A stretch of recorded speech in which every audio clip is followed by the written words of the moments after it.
बाबा ध्यान दीजिए, नंद बाबा अभी भी अपने स्थान पर बैठे बैठे मटक रहे हैं, ऐसे कर रहे हैं, लेकिन नृत्य करने के लिए खड़े नहीं हुए हैं। क्यों? क्योंकि जरा संकोच हो रहा है। नंद बाबा अभी बूढ़े हो चले ना, बहुत उम्र थी ना उस समय। नंद बाबा 90 वर्ष के थे। हाँ? तो नंद बाबा के जो साथी थे गोप ग्वाल, उन्होंने इशारा किया नंद बाबा को, अरे बाबा मन की मन में रह जाएगी, क्यों बैठा है, तू भी तो नाच ले। तब वृषभानु जी ने नंद बाबा को खड़ा किया और वहां प्रांगण के मध्य में नंद बाबा को जब खड़ा किया तो नंद बाबा सोचने लगे कि मेरा भी मन तो नाचने को हो ही रहा था, लेकिन थोड़ा संकोच हो रहा था।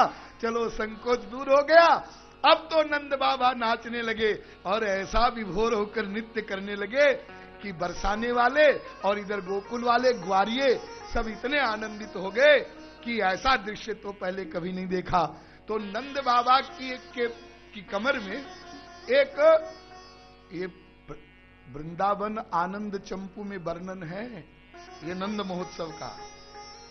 आप लोग ऐसा मत समझिएगा कि कोई हमने ऐसे ही गड़ गड़ करके हम आपके सामने बोल रहे हैं। हाँ? और गोपाल चंपू में श्री गोस्वामी जीव गोस्वामी जी ने तो इतना अद्भुत वर्णन किया है। अभी समय नहीं है, फिर आप कहेंगे नंद महोत्सव एक दिन में पूरा 4 घंटे, आगे की कथा कब सुनाओगे? हाँ? इसलिए उन सब विषयों को फिर कभी सुनाएंगे। तो एक रेशमी वस्त्र, एक बड़ा रेशमी वस्त्र नंद बाबा के पेट में लपेटा और उस वस्त्र के एक छोर को एक तरफ से बरसाने वालों ने पकड़ा और एक तरफ से तो नंद गांव गोकुल वालों ने पकड़ा। और फिर ऐसा दृश्य उपस्थित हुआ जैसे मानो समुद्र मंथन हो रहा हो। हाँ, वो जैसे एक क्षीर सागर हो गया, उसमें घृतांबू आदि दधी आदि है और इधर से बरसाने वाले खींचते हैं तो नंद बाबा नाचते नाचते इधर जाते हैं और फिर इधर से गोकुल वाले खींचते हैं तो नंद बाबा नाचते नाचते इधर जाते हैं। इस प्रकार से ये अद्भुत बानों की समुद्र मंथन हो रहा है। उस समुद्र मंथन में तो हालाहल निकला था, लेकिन इसमें हालाहल का काम नहीं है, यहाँ तो आनंद कंद प्रकट हुआ है। इस प्रकार से दिव्य नंद महोत्सव मनाया जा रहा है। और ध्यान दीजिए, हमारे यहाँ ब्रज के जो कथा सुनाने वाले महानुभाव हैं, बहुत प्यारा एक विषय सुनाते हैं। हाँ, बहुत मधुर है वो। हमने बहुत बार उस विषय को सुना है कि उस नंद महोत्सव में 100 साल से भी अधिक उम्र वाली बुढ़िया भी गई और वो बुढ़िया ऐसी थी जिसने नंद जी का जन्मोत्सव भी देखा था। तो फिर बाद में 125 की तो होगी, क्यों नंद जी 90 साल के हैं और मुंह में दांत एक नहीं और लहंगा पहना 100 गज का और काजल टीकी बिल्कुल करके और आई महोत्सव देखने। और ऐसी भीड़ देखा और ऐसा उत्सव देखा तो कहां खड़ी हूं, कहीं दब जाऊंगी, चिथ जाऊंगी।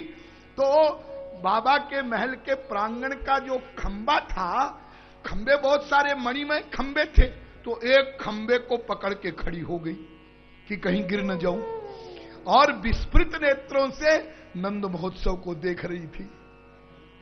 ऐसे मुंह खुल गया उसका, इतना आश्चर्य हुआ, अरे ऐसा उत्सव तो कभी देखा नहीं। तो आश्चर्य में मुंह खुल जाता है, तो बुढ़िया माता का भी मुंह खुल गया। अब वो खोले खोले मुंह से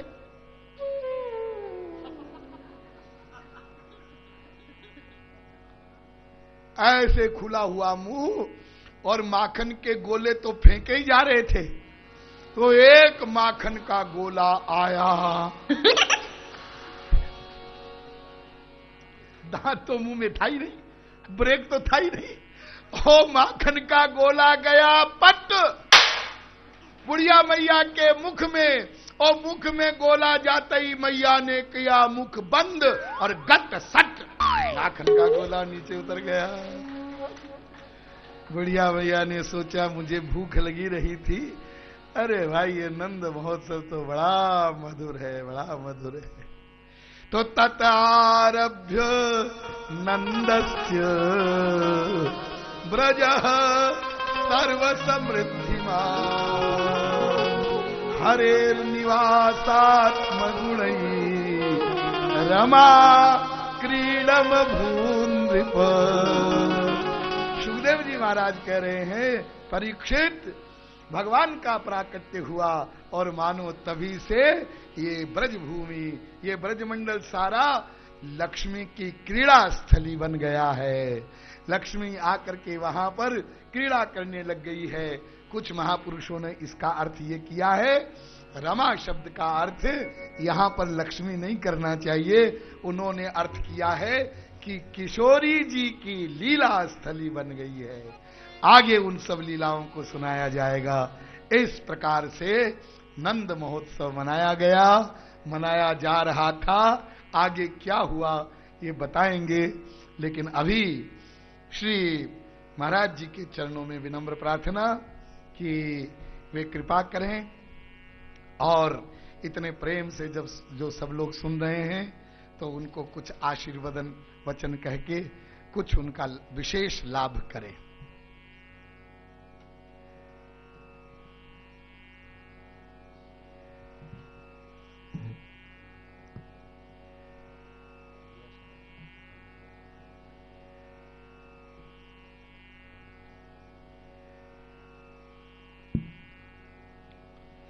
ओम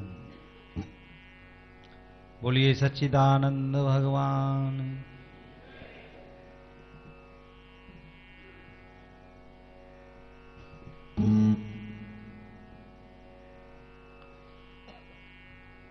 पहले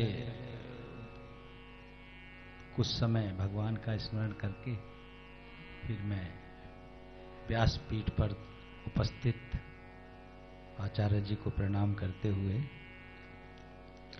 श्री राम जय जय राम, श्री राम जय जय राम, श्री राम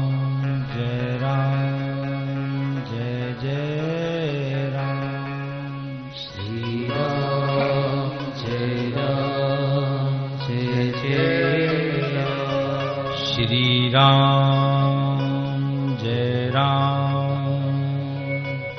जय जय राम, श्री राम जय राम। बोलिए सच्चिदानंद भगवान की जय। व्यासपीठ पर उपस्थित आचार्य श्री प्रिया शरण जी महाराज, जिनके मुखारविंद से आप भगवान की लीलाएं, भगवान की कथा सुन रहे हैं, और इस कार्यक्रम के मुख्य संरक्षक श्री ओम प्रकाश मोदी जी। देखिए, भगवान जब कृपा करते हैं किसी भक्त पर, किसी संत पर, तो इस तरीके का एटमॉस्फेयर बनता है। प्रिया शरण महाराज श्री का नाम है, और जैसे अभी कहा ना, रमा जो है लक्ष्मी से तात्पर्य नहीं रखना चाहिए, ब्रज किशोरी जी से रखना चाहिए। तो भगवान की जो प्रिया थी वो ब्रज किशोरी राधा जी थी, और उनकी शरण में महाराज श्री बैठ करके यहाँ पर आप लोगों को कथा सुना रहे हैं। इससे ज्यादा सौभाग्य की बात नहीं हो सकती। और इस माहौल में, इस कथा का जो आज माहौल बना हुआ है, पूरे ब्रह्मांड में एक ही शक्ति है। ना थी धरती ना था अंबर, पड़ा था घोर अंधियारा, हुआ शब्द एक ओंकारा। इस कथा के माध्यम से आपके हृदय में जो ईश्वर की चेतना कार्य कर रही है, आज वो ओम का उच्चारण करने से प्रकाशमय हो जाए। यही ओम प्रकाश जी का लक्ष्य है कि आप सब लोगों का कल्याण हो जाए। मुझे जब बताया, हमारे शिष्य हैं श्री भगवान जी जयपुर में विराजमान हैं, अभी यहाँ पर भी आए हुए हैं, और राधे श्याम जी गर्ग, इन्होंने जब कहा मुझे, तो मैंने कहा कथा सुनने में आऊंगा अवश्य। मैं सुनाने कुछ नहीं आया हूं, मैं तो सुनने आया हूं, क्योंकि कथा और व्यथा दो ही जीवन में ऐसे माध्यम हैं कि व्यक्ति यदि कथा से जुड़ता है तो भगवान की प्राप्ति होती है, और कथा से हटता है तो विथाओं में तो आप जुड़े हुए ही हैं, विथाओं में बहुत सारे विकार युक्त अपने जीवन को जी रहे हैं। आप भगवान की कथा सुन रहे हैं, भगवान की चर्चा सुन रहे हैं, भगवान की लीला सुन रहे हैं। भगवान कोई व्यक्ति विशेष नहीं है, भगवान आपकी भावनाओं में विराजमान है, क्योंकि भगवान आप भी हैं। भगवान महाराज श्री स्वयं व्यास गद्दी पर बैठ करके जब ईश्वर की लीलाओं का वर्णन कर रहे हैं, तो उनके हृदय में जो चेतना है वो भगवत मय होकर के आपके सामने वाणी के रूप में प्रकट हो रही है। भगवान के अंदर 5 अक्षर हैं, भय, गे, वे, आ और ने। जब पांचों को हम जोड़ते हैं तब एक शब्द बनता है जिसे हम भगवान कहते हैं। पांचों को अलग अलग करते हैं तो एक एक अक्षर का एक एक महत्व है। हमारे विद्वानों ने सबके अंदर ईश्वर का अंश बताया है और सबको भगवान से तुलना की है, सभी भगवान के समान हैं। क्यों? क्योंकि भय मीन्स भूमि पृथ्वी, गे मीन्स गगन आकाश, बे मीन्स वायु हवा, ए मीन्स अग्नि आग, ने मीन्स नीर जल। 5 तत्वों का जो मिश्रण है उसके अंदर जो ईश्वर का अंश है वो भगवान है। तो सबके अंदर 5 तत्व है, सबके अंदर ईश्वर का अंश है, तो सभी तो भगवान है, कोई भी अलग नहीं है। केवल अलग क्या है? एक गृहस्थाश्रम और एक विरक्ताश्रम। आप गृहस्थ में बैठे हैं, हम विरक्त में बैठे हैं। आप लोग थोड़े लक्ष्मी की ज्यादा पूजा करते हैं, हम लोग तपस्या ज्यादा करते हैं, इतना सही फर्क है और कुछ फर्क नहीं है। आप लोगों को गृहस्थ जीवन को आगे ले जाने के लिए लक्ष्मी की आवश्यकता होती है, और हम लोगों को आपके जीवन में बहुत सारी खुशियां देने के लिए तपस्या की आवश्यकता होती है। आप हमारे माध्यम बन जाते हैं और हम आपका माध्यम बन जाते हैं, इतना सही फर्क है, कुछ और नहीं है। तो भगवान आपके अंदर है।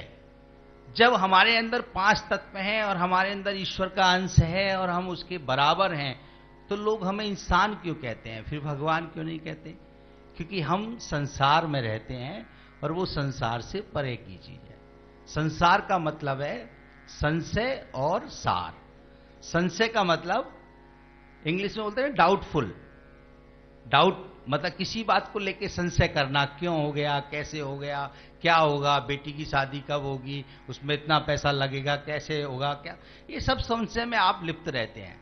जबकि पूरे ब्रह्मांड में सभी कार्य संभव हैं, परंतु आप जब तक संसार में रहते हैं तब तक हर कार्य को असंभव समझते हैं, संभव ही नहीं समझते। कोई बीमारी हो जाए तो लगता है मैं कैसे ठीक होऊंगा। डॉक्टर के पास गए, डॉक्टर ने ट्रीटमेंट किया, आपको ठीक कर दिया, तो कहा डॉक्टर साहब आप तो मेरे लिए भगवान हैं, क्योंकि आप जिसको असंभव समझते थे डॉक्टर साहब ने उसको संभव कर दिया। तो बड़ी साधारण परिभाषा बन जाती है कि जो असंभव को संभव कर दे उसे भगवान कहते हैं, और जो संभव पर संशय करे उसे इंसान कहते हैं। बड़ी साधारण परिभाषा है। यहां पर आकर के आपको संशय से मुक्त होना है। महाराज श्री का उद्देश्य, इनकी भावना मोदी जी की यही है कि आप यहां पर जब आए हैं तो यहां से जो ज्ञान की प्राप्ति आपके अंदर हो रही है उससे आपके विकार मुक्त हो जाएं और आप संशय रहित हो जाएं। जब आप संशय रहित हो जाएंगे तो आपकी चेतना जो कार्य कर रही है ना वो भगवतमय हो जाएगी। ये शरीर भगवतमय जैसा प्रतीत होने लगेगा। बोलिए सच्चिदानंद भगवान की। जब तक आप संशय में लिप्त रहेंगे तब तक आपको भगवान प्राप्त नहीं होंगे। संशय रहित हो जाएं, तभी कथा का आनंद जीवन में आएगा। कथा से भक्ति मिलती है, कथा से शक्ति मिलती है, और कथा से ही मुक्ति मिलती है। मोक्ष और मुक्ति में फर्क है। मुक्ति तो सबको मिलती है, मोक्ष तो बड़े बड़े ऋषि मुनियों को भी बहुत जन्म जन्मांतर तक तपस्या करनी पड़ती है, तब मोक्ष होता है। भगवान कब आके आपको दर्शन दे देंगे ये आप भी नहीं जानते। यहां इतने बड़े कथा का जो ये जगह है, यहां पे किस रूप में परमात्मा विराजमान है आपको नहीं पता। परमात्मा है आप नहीं जानते। आत्मा और परमात्मा, देखो इन दोनों में बड़ा संयोग कैसा है कि जब कोई जीव गर्भ में आता है तो जब तक उससे आत्मा टच नहीं होती, जब तक वो बच्चा हिलता डुलता नहीं है, तो पता ही नहीं होता प्रेग्नेंट है या नहीं है। और जैसे आत्मा उससे टच होती है तो बच्चा हिलने जुलने लगता है, मूवमेंट करने लगता है, तो कहा बच्चा हिल रहा है, ठीक ठाक है। तो इसका मतलब आत्मा तो आई, मगर परमात्मा अंदर गर्भ में नहीं था। परमात्मा कभी गर्भ में नहीं रहता। आत्मा और परमात्मा में फर्क है। आत्मा उसका स्वरूप है। परमात्मा जैसे आपका बच्चा गर्भ से बाहर आया, गर्भ से बाहर आया और जैसे उसके अंदर स्वर उत्पन्न हुआ, वैसे वो परमात्मा से जुड़ा। क्योंकि ईश्वर का मतलब है ईश्वर। इंद्रियों में जब स्वर आ जाए तभी ईश्वर है, वरना ईश्वर आपके अंदर नहीं है। जब इंद्रियों से स्वर निकल जाता है तब तो इस स्ट्रक्चर बॉडी को अग्नि में समर्पित कर देते हैं ना। जब तक इंद्रियों में स्वर रहता है तब तक आप ईश्वर में रहते हैं, भगवत में रहते हैं। तो जब इंद्रियों के अंदर स्वर आता है तो ये जितना भी ब्रह्मांड आप देख रहे हैं, ईश्वर की बनाई हुई ये सब जो लीला है, ये आपसे जुड़ जाती है और आप ईश्वर को पहचानने लगते हैं, ईश्वर को जानने लगते हैं। आपकी आत्मा ईश्वर से परिचय होने लगती है, जो जिसने शरीर को धारण किया है। यहां पर भक्ति विशेष महत्व रखती है। हम लोग कल एक कार्यक्रम में थे,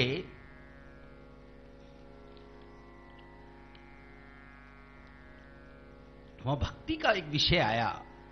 महाराज श्री की कथा सुन के मुझे बड़ा आनंद आ रहा था। उसी में से जैसे आनंद महोत्सव, वो क्या है? एक खुशी का संकेत है और एक भक्ति का, विनम्रता का, सरलता का, प्रेम का संकेत है कि आज हम सब इतने प्रेम में हो गए, इतने भगवत में हो गए कि भगवान के आने से हमको बहुत बड़ी प्रसन्नता हुई है। गोस्वामी जी ने लिखा है ना, भक्ति स्वतंत्र सकल गुण खानी और बिन सत्संग पावौ ना प्राणी। भक्ति स्वतंत्र है और सभी गुणों की खान है, परंतु बिना सत्संग के नहीं मिलती। यहां पे थोड़ा तर्क है कि भक्ति यदि स्वतंत्र है तो भक्ति करने वाला तो स्वतंत्र नहीं है। भक्ति करने वाले को तो कुछ टाइम देना पड़ेगा। जैसे आपको 3 घंटा कथा सुननी है तो 3 घंटे की आपकी जो स्वतंत्रता है भौतिक सुख साधन वाली, वो खत्म होके आपको 3 घंटा यहां पर बैठना पड़ेगा, तभी आपको भक्ति मिलेगी। तो इसका मतलब फिर भक्ति स्वतंत्र तो नहीं हुई। परंतु गोस्वामी जी ने जो लिखा है वो सही लिखा है। उन्होंने कहा भक्ति करने वाला नहीं, भक्ति स्वतंत्र है। भक्ति स्वतंत्र सकल गुण खानी और बिन सत्संग पावौ ना प्राणी। भक्ति स्वतंत्र है। यहां पर जितने भी बैठे हुए हैं, राजा महाराजा, गरीब अमीर, कथावाचक, इंस्ट्रूमेंट बजाने वाले महात्मा, जितने भी लोग बैठे हुए हैं, भक्ति सभी के लिए स्वतंत्र है। वो भी नमो नारायण राम राम राम राम राम जप रहे हैं और जो सेठ जी करा रहे हैं वो भी राम राम जप रहे हैं। भक्ति किसी के बंधन में नहीं है। परंतु भक्ति कैसी चाहिए, भक्ति आपके अंदर कैसी होनी चाहिए, ये समझना है। यदि आपने ये समझ लिया तो आपका कल्याण हो जाएगा। यदि आपने नहीं सुना तो इस कान से कथा को सुना और इस कान से कथा को बाहर निकाला। यहां से उठ के जब जाएंगे तो 500 विकार फिर आपको ग्रहण कर लेंगे, फिर आप 500 विकारों से जुड़ जाएंगे। भक्ति चाहिए हनुमान जी जैसी। भक्ति कैसी चाहिए? हनुमान जी जैसी। पूरे ब्रह्मांड में और 4 वेद, 6 शास्त्र, 18 पुराण, 84 ग्रंथ, सबके अंदर अगर परम पूजनीय कोई भक्त बना है, सम्मानीय कोई भक्त बना है, जिनकी भक्ति की कोई पराकाष्ठा नहीं है, वो केवल एक भक्त है, हनुमान। क्योंकि वो उन्होंने कहा मैं भैया स्वामी नहीं हूं, मैं तो सेवक हूं, और जो सेवक होता है वो अवश्य स्वामी बनता है। तो ऐसी भक्ति चाहिए कि जैसे हनुमान जी के अंदर भक्ति थी। हनुमान जी से जब भी कोई मिलता था, जब भी कोई मिला, उसको हनुमान जी ने राजा बनाया, उसको हनुमान जी ने राजा बनाया। हनुमान चालीसा में लिखा है ना, जैसे सुग्रीव जी मिले हनुमान जी से। कौन मिले? सुग्रीव जी। बाली ने जब सुग्रीव को निकाल दिया, सुग्रीव को किसी ने रक्षा नहीं की, तो सुग्रीव जी किसके पास गए? हनुमान जी के पास। जब कोई संत की शरण में आ जाता है या कोई भगवान की शरण में आ जाता है, तो भगवान तो कहते हैं भी यहां पे बैठ के भजन करो, या संत कहते हैं हमारी कुटिया के पास बैठ के भजन करो, कोई मंत्र दे देंगे, इस मंत्र का जाप करो, इसमें कल्याण हो जाएगा। तो हनुमान जी ने भी उस समय का यहां बैठ के आप भगवान का स्मरण करो, भगवान का भजन करो। उस स्थान का नाम था ऋषमुख पर्वत। क्या नाम था? ऋषमुख पर्वत। ऋषमुख माने, ऋषि माने महात्मा, मूक माने शांत। जहां पर महात्मा लोग शांति से भजन करते हैं, स्मरण करते हैं, उस स्थान का नाम होता है ऋषमुख। तो वहां बैठ के भजन किया। जब आप किसी गुरु की शरण में चले जाते हैं, भगवान की शरण में चले जाते हैं, किसी महापुरुष की शरण में चले जाते हैं, तो कभी कभी उनके मन में भाव पैदा होता है कि अब ये परिपूर्ण भक्त हो गया, इसलिए अब इस पे उपकार करना चाहिए। जब वो उपकार करते हैं तो हनुमान चालीसा की चौपाई है ना, तुम उपकार। हनुमान चालीसा याद नहीं है? बोलिए सच्चिदानंद भगवान। हनुमान चालीसा याद है आप लोगों को? कितने लोगों को याद है? हाथ उठाओ। सबको याद है। तो हनुमान चालीसा में लिखा हुआ, तुम उपकार सुग्रीवई कीना और राम मिलाए राजपत। राम से भी मिला दिया, आध्यात्मिक राजा बना दिया और भौतिक राजा भी बना दिया। हनुमान जी से विभीषण मिले, तो हनुमान जी जब जैसे महाराज श्री के शरण में आप आए हैं, तो महाराज श्री तो आपको मंत्र बता रहे हैं, आप जिन मंत्रों का अनुसरण कर लोगे, भाव युक्त होकर के उनका जाप करोगे, तो आप भी राजा बन जाओगे। बोलिए सच्चिदानंद भगवान की। तो हनुमान जी विभीषण से मिले, विभीषण को भी एक मंत्र बता दिया, तुमरा मंत्र विभीषण माना और लंकेश्वर भय सब जग। भगवान से मिलाया और लंका का राजा भी बनाया। तो ऐसी भक्ति चाहिए। इसको बोलते हैं विमल भक्ति। क्या बोलते हैं? विमल भक्ति। और ये कैसे प्राप्त होती है? जब व्यक्ति के अंदर संयम, सेवा, साधना और समर्पण, ये चार गुण उत्पन्न हो जाते हैं, धारण कर लेता है वो चार गुणों को, तब विमल भक्ति प्रारंभ होती है। जब हनुमान जी की कैसी विमल भक्ति थी, जब भगवान जाने लगे ना सब कुछ छोड़ के, अंत समय जब परमात्मा ने लीलाओं को कर दिया और जाने लगे, तो सबको बुलाया, कहा भाई मैं तो जा रहा हूं, जिसको जो चाहिए ले लो। तो हनुमान जी को लास्ट में बुलाया, तुम हनुमान जी मेरे परम भक्त हो, तुम्हारी भक्ति की कोई तुलना नहीं की जा सकती, आपको क्या चाहिए? मुझे तो जाना है, आपको कलयुग तक रहना है, तो तुमको क्या चाहिए? तो हनुमान जी ने इतना सुना तो रोने लगे, फूट फूट के रोने लगे। भगवान ने देखा, अरे किसी को कोई वस्तु मिलती है उपहार में तो वो तो खुश होता है, और तुम रो रहे हो, तुमको क्या चाहिए? तो इतना सुना तो हनुमान जी और रोने लगे, फूट फूट के रोने लगे। भगवान ने देखा, भगवान उनकी करुणा को देख करके उनके अंतःकरण में भी करुणा जागृत हो गई, खुद में भी आंसू निकलने लगे और हनुमान को रोका, कहा हनुमान तुझे चाहिए क्या, तू बता तो सही। तो हनुमान ने कहा, प्रभु जो तुम देना चाहते हो और जो मुझे चाहिए, क्या आप दे दोगे? भगवान राम ने कहा, हनुमान तू इतने दिन से मेरे साथ है, तू देख रहा है कि मेरे तो वचन की महत्वता है। रघुकुल रीत सदा चली आई, प्राण जाए पर, मेरे तो वचन की महत्वता है। यदि तुझे जो चाहिए तू बोल, मैं उसे तुझे दे दूंगा, मैंने वचन दिया। तो हनुमान जी बहुत तेज रोने लगे, कहने लगे, प्रभु आपने सबको एक एक पद दिया है, किसी को मंत्री बनाया है, किसी को राजा बनाया है, किसी को चौकीदार बनाया है, एक पद दिया है, मुझे एक पद नहीं चाहिए, मुझे ये दोनों पग दे दीजिए, मुझे ये दोनों पग दे दीजिए। जब भगवान की ये बात सुनी, भगवान ने हनुमान की जब ये बात सुनी, तो भगवान भी इमोशनल हो गए, नेत्रों से आंसू बहने लगे, रोक नहीं पाए, हृदय से लगा लिया। हनुमान तू नहीं जानता तूने क्या मांग लिया, आज से जहां पे भी मेरी चरणों की पूजा होगी वहां तेरा रहना, उपस्थित होना अनिवार्य हो गया। तो आज भी आप देखते हो भगवान के चरणों में जो बैठे हैं वो हनुमान जी सब जगह विराजमान मिलेंगे, मगर हनुमान का अगर मंदिर होगा तो वहां भगवान उनके हृदय में हैं और राम के चरणों में हनुमान है। तो ऐसी भक्ति चाहिए, विमल भक्ति। भगवान ने दोनों चरण दे दिए। ऐसी भक्ति चाहिए। ऐसी भक्ति नहीं चाहिए कि यहां पर आप आए हैं, कथा सुनी और फिर यहां से चले। ऐसी भक्ति चाहिए कि महाराज जी से मिले तो ऐसा हृदय में ईश्वर में शक्ति का प्राकट्य हुआ कि मेरा जीवन बदल गया, मेरा जीवन बदल गया। ऐसे संत, ऐसे महापुरुष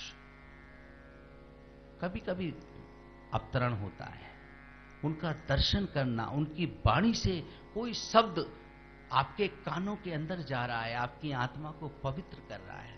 उस पवित्रता को समझते हुए यदि आपने भक्ति धारण कर ली और महाराज जी के वचनों पर, महाराज जी के मंत्रों पर पूर्ण विश्वास करके और अपने घर के अंदर भी ये सब कुछ मन में संकल्प ले लिया ना, तो ये निश्चित समझना कि अगली जब भी आप कथा सुनोगे ना महाराज जी की, तो आप भी मोदी जी की तरह एक अपने आप में प्रफुल्लित होगे कि भाई मैं भी कथा कराऊं महाराज जी की।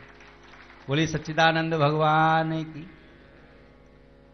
भक्ति बहुत महत्वपूर्ण है जीवन में। मैं आज भक्ति की इसलिए बात कर रहा हूं क्योंकि वृंदावन जो है यहां पे भक्ति पूरी तरीके से विराजमान है।